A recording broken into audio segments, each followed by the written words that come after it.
এই ফর্মটি খুবই জরুরি ফর্ম। এই ফর্মটি আমাদেরকে সূক্ষ্মভাবে ফিল আপ করতেই হবে যাতে ভুল না হয়। এসআইআর অর্থাৎ স্পেশালভাবে আমাদের যাচাই করা। তো চলুন বন্ধুরা, এই এসআইআর ফর্ম নিয়ে আপনাদের সবাইকে আমি বিস্তারিত জানাচ্ছি। যা আমাদের সবচেয়ে বড় সমস্যায় ফেলছে তা হলো এই বিএলও এসে আমাদের ফর্ম দিয়েছেন, সেই ফর্ম নিয়ে আমরা বুঝতেই পারছি না। দেখুন বন্ধুরা, এ হচ্ছে পুরো ফর্ম।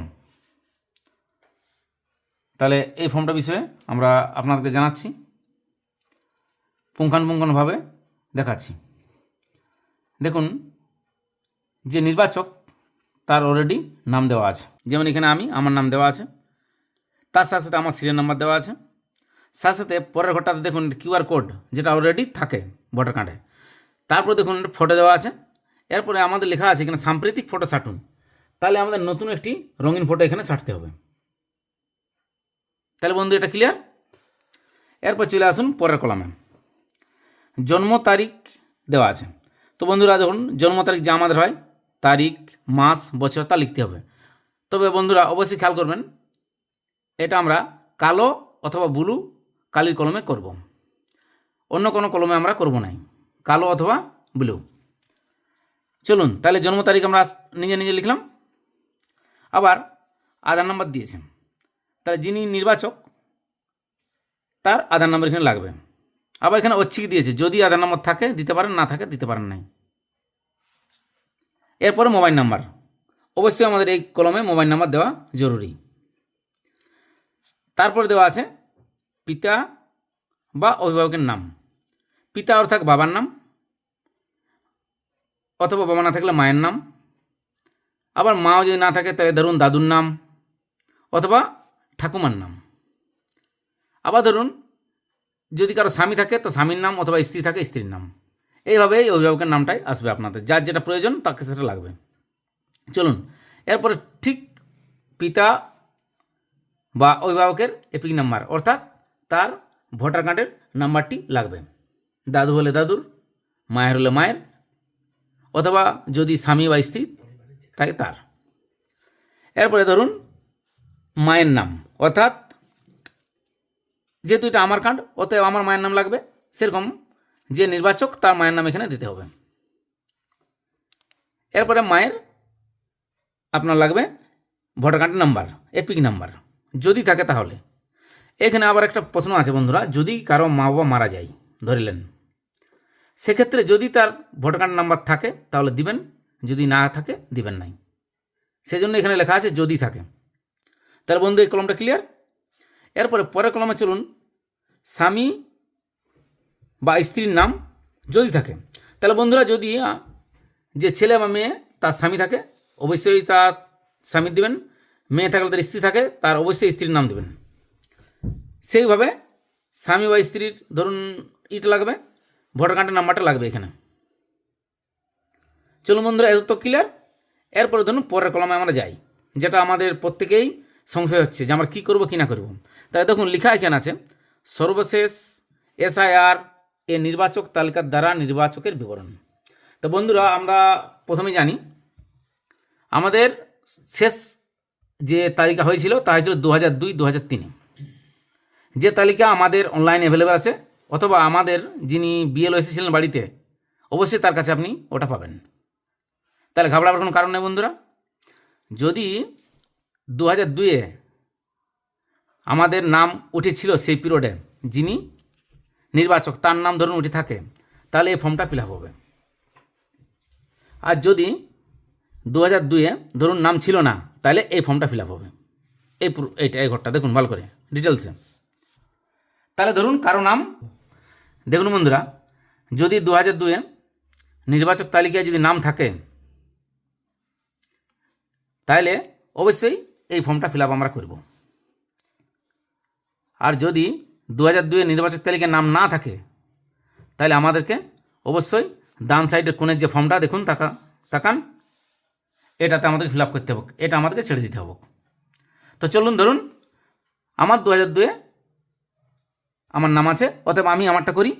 তাহলে এখানে নির্বাচকের নাম অর্থাৎ আমার নাম, এখানে আমি আমার নাম দিলাম।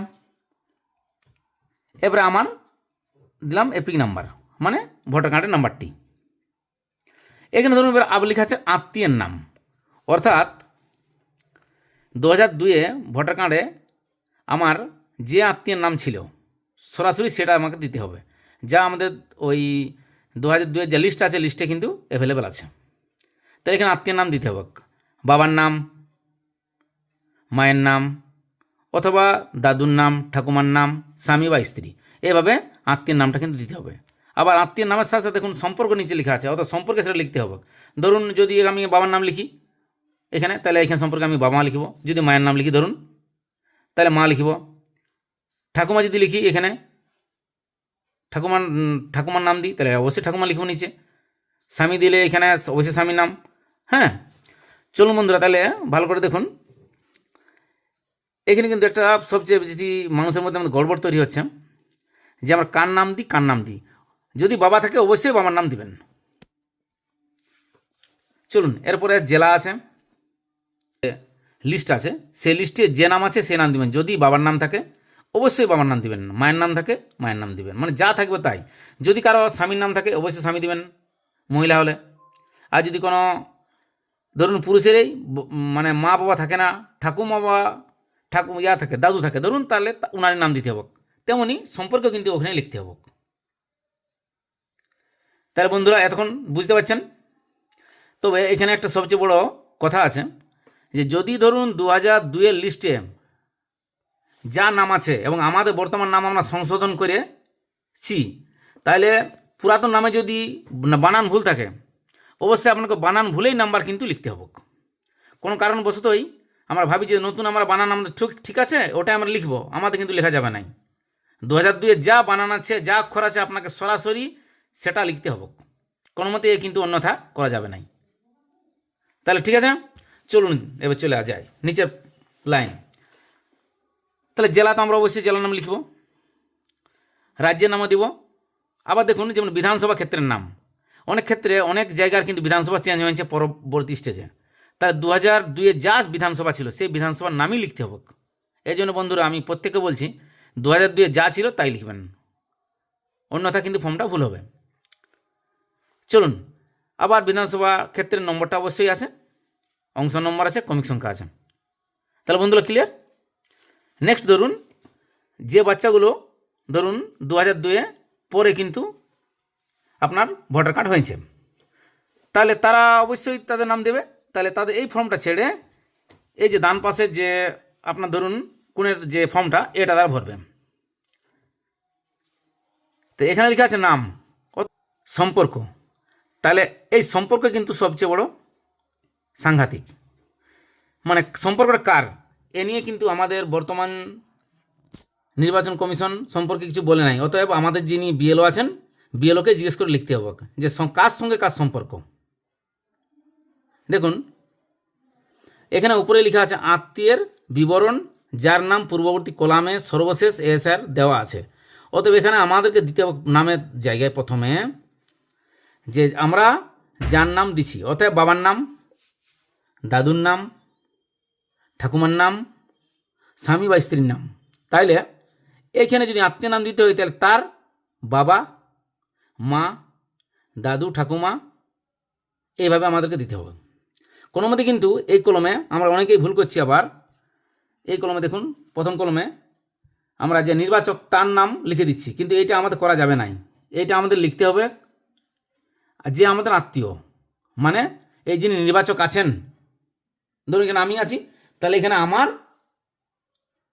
বাবার নাম, মায়ের নাম, দাদুর নাম, ঠাকুমার নাম এভাবে লিখতে হবে।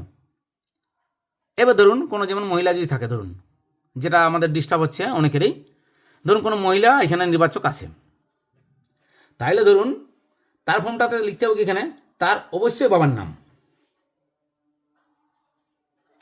মায়ের নাম অথবা দাদুর নাম বা ঠাকুরের নাম।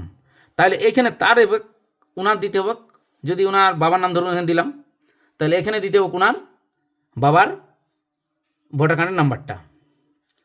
এখানে আত্মীয়ের নাম, তাহলে এর আত্মীয় হচ্ছে কে বলুন তো, ওর বাবা, তাহলে অবশ্যই ওনার বাবার নাম দিতে হোক। মানে ওনার দাদুর নাম।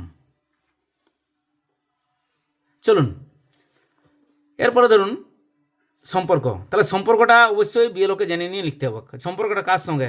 এই সম্পর্কটা হচ্ছে ধরুন ইনার সঙ্গে ইনার, ইনার সঙ্গে ইনার, এই যে ইনার সঙ্গে ইনার, ইনার সঙ্গে ইনার সম্পর্ক কিন্তু সময় গণ্ডগোল, সেই জন্য বিএলওকে সম্পর্কটা জিজ্ঞেস করে কিন্তু করবেন, নলবা কিন্তু এই ফর্মটা ফাঁকা রাখবেন, বিএলওকে জানিয়ে নিয়ে করবেন। এরপরে ধরুন জেলা, যার নাম এখানে দিলেন, মহিলা হলে তার ধরুন বাবার নাম, তার ওখানে ঠিকানা দেবেন, এখানে রাজ্যের নাম দিবেন, বিধানসভা ক্ষেত্রের নাম দিতে হবে, বিধানসভা ক্ষেত্রের নম্বর, অংশ নম্বর, ক্রমিক সংখ্যা।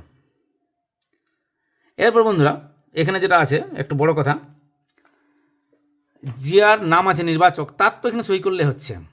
ধরুন অনেকেরই আবার পরিবার কিন্তু অনেকেই বাইরে আছে, কাজ করতে গেছে, অন্যখানে বাইরে চাকরি করে, সে তো আসতে পারছে না, তাহলে সেক্ষেত্রে বিএলওর সঙ্গে যোগাযোগ করে অবশ্যই করবেন। মানে আমাদের সবসময় খেয়াল করতে হবে, আমাদের এখানে বিএলও কিন্তু সর্বোপরি। হ্যাঁ, তাহলে বিএলওকে জিজ্ঞেস করে অবশ্যই সই স্বাক্ষর করা আমাদের প্রয়োজন। তো বন্ধুরা আশা করছি আপনারা সবাই বুঝেছেন। যদি কোনো বুঝতে অসুবিধা হয় অবশ্যই কমেন্ট করবেন।